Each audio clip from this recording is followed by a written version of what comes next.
Aga tayong gigising guys.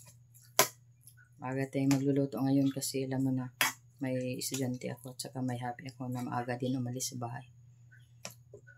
Kahit malaki na yan, binatilyo na yung anak ko pero inaalagaan ko pa rin yan guys. Minomonitor ko po bawat kain niya. Kung nakakain siya ng maayos. At saka yung husband ko rin, maaga rin yun aalis kasi yun kasi ang hanap buhay ng happy ko. Ito ay isang tuna flakes na nilagyan ng isang egg lang guys. Ito lang kasi dalawa lang man sila, hindi ako kakain ito. Magno-noodles lang muna ako guys. Huwag lang niyang pansinin guys yung ano ko, yung eye bags natin dyan, malaki na. Kumukunot na.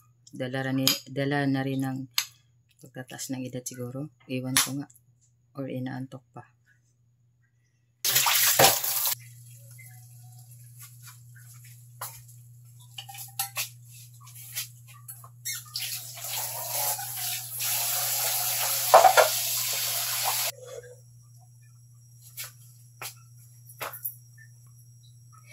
Let's go! Wala tayong magagawa guys. Andyan na yan. Ito na yan. Ulam na yan kasi. Wala tayong magagawa dyan guys. Kundi andyan na yan. Ito rin na isang ulam. Kakain na tayo ngayon mamaya guys.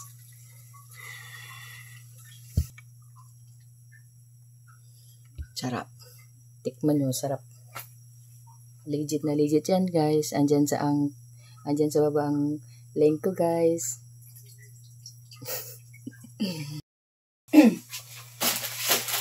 Magluluto na naman tayo ng noodles guys. Ito ay isang pampahaba ng buhay raw sabi nila ng mga kanino nunuan pa. Pero masarap naman nga. Pero masarap naman kumain guys. At saka humigop ng sabaw.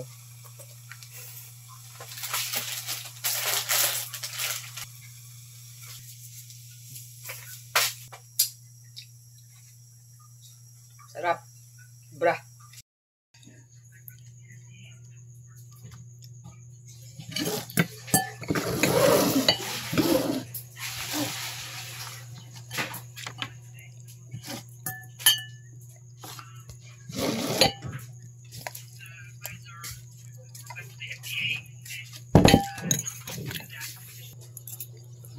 Itong istabi yung gabi.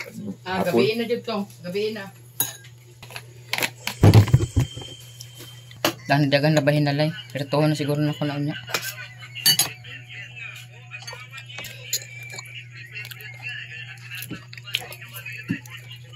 Kung dyan unya.